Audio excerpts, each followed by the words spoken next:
Сәлем достар, бүгін біз осындай шырша тортын жасаймыз. Менімен бірге жасап көріңіздер, өте дәмді болады.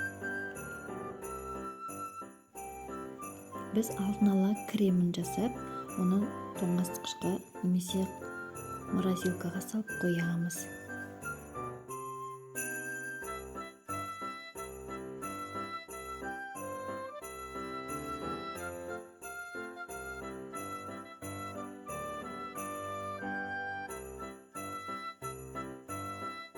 Енді қамырын жасап бастаймыз. Бізге ұн, сары май, қант, жұмыртқа, бал және сода керек болады.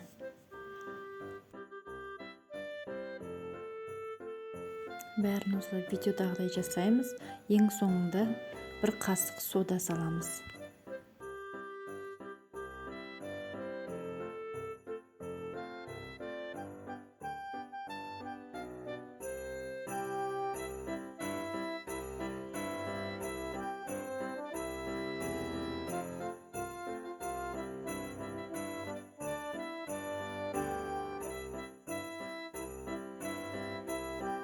Енді қамырымызды жұмсақ қып илеп, 4 бөлікке бөлеміз.